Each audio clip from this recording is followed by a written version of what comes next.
Ukraine to Australia. No thanks on the Hornet. Thank you for your offering. Yeah. Doug, we don't want your flying trash. Yeah. So, this is kind of a review from last year regarding Australia's, help with Ukraine. And there's a piece in here about them offering, what was it, Doug, 41 Hornets, I think. Yeah, it says 40 retired F-18 Hornets to donating them to Ukraine, and the Ukraine officials were like, hey, we don't want your flying trash.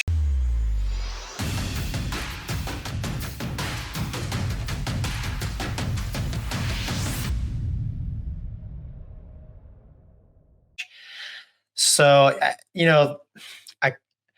I thought we'd talk about this because Mover talked about them getting the F-16, and we've kind of talked about the logistical problems and stuff. I brought this up as kind of there's two thoughts in my mind when I read through this article. And at the end of the article, they talk about some tanks and stuff too. The Australians trying to help the Ukraine military out. But one of them was, and it mentions it briefly in the top of the article as the fate of the airplanes was kind of already sealed. So these airplanes, I don't think they knew it at the time, but the center barrels would need work, and it's quite expensive. But that doesn't mean the airplanes, in my mind, in a conflict where I think it's pretty dire straits with the Ukraine. You got a country offering to give you 40 tactical jets, so you can still fly them and use them. I don't think I would turn that down if they were being offered to me as a donation, which I think of a donation as no cost. Here's the airplanes. The second thing that went through my mind was, I wonder if something there was lost in translation with regard to the Ukrainian officials saying, we don't want these airplanes because for us to utilize them fully, it's going to require an extensive, expensive, time-consuming center barrel replacement. Thanks, but no thanks. But the article, I looked at several different articles, and it was literally, I think they took the direct translation. So I'm not sure either way. As a Ukrainian general, I think I would probably take whatever I could get, given the situation. But I flew some old Hornets that were timed out, and the limitation that they gave us were 4Gs only. Right. So what that meant to us is they weren't tactical, because we couldn't even do a G warm up to make them tactical. Now, I'll tell you, the airplane could pull 8 Gs in my mind all day long. But Casmo kind of talked about life cycles of parts on flying machines, right? Airplanes are designed, helicopters are designed to last a certain amount of time. So the fear was, we've already exceeded that time. We didn't want to run the risk of airplanes breaking. So my thought is, wartime, dude, fly them till the wings break off. Eject, land in your own country. We'll get you another. We're getting 41 of them for free. But I don't know. What do you guys think? So it's funny because I know these things because of my desire to keep flying fighters in any way possible. So I thought you were going to say deep intel, but continue. No, there's no deep intel. It's just desperation from Mover. Much like the Rio conundrum. So the Viper thing, right? I knew about that because I applied. I wanted to go fly it, and I knew about the Australian Hornets because at one point, like during the heyday, during the glory days of we're going to get, there was that multi-billion-dollar contract for Red Air, and at that point, all these contractors were coming in and saying, we're importing all these jets that are timing out, and we're going to have all this threat replication and stuff like that. And the Hornets were part of it, and they were Australian Hornets. It was in the news. I've talked about it on the channel. And the issue was exactly what you just said, the center barrel. They were looking at it, and they're like, dude, it was significant amount of hours and significant amount of money to get it flying.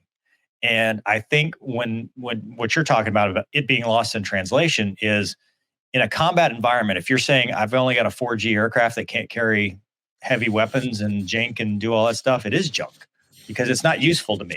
Not in this theater. I'd rather something else. Now, whether that's what he said or if he said something else, and they're like, oh, the general said it's junk. I would like, it's kind of like, if you like watch an Indian movie with the English translation at the bottom. That's why I was like, man, I wonder if something here was lost in translation, because like you're watching it and you're like, that doesn't make any sense, right? So, but I don't know.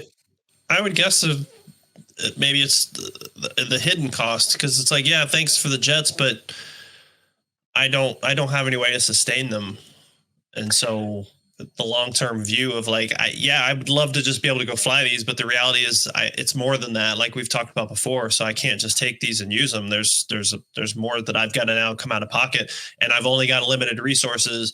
So I'd rather spend it on this thing that's more of a sure bet, or is going to be more of an asset to me than these broke ass Hornets. Yeah. I mean, even with, needing center barrel replace, I mean, it's like, hey, can I fly these things all out for a year? The answer is probably yes, right? But I understand. If that's the only thing wrong. What is that, by the way? Back under the jet. remember the Brokeback Eagle, when the Eagle just broke in half and the guy just jumped out? That's 2008. That. About 2008. You pull too many G's and the thing just breaks in half. Yeah. Oh, well. Okay. Not good. Yeah. It's your... You should fix that. Yeah. Well, they don't have the money. Yeah. There it is. 40 jets times, a couple or 10 million per jet. Sure. And it's probably not fast. I imagine it's not a fast process. So no, thousands of man hours. And then again, I go back to, it's such a gray area in the Ukraine conflict, because you've got the troops on the ground, the civilians, and then you've got the upper levels where you're like, I don't trust this. And in between, there's these two forces fighting, right? Because was this general one of the people? I mean, was this general somebody that, I don't want Hornets, I'd rather the money? Or was this general like genuinely, hey, this is not good for what we're doing? I mean, the wild thing is like Australia basically offered all of their former tactical Air Force to them. Like, here's our entire, fast jet Air Force, because we're replacing them with Super Hornets and F-35. I mean, and maybe it was just a publicity move on Australia's part, knowing what the answer would be. Well, we're helping.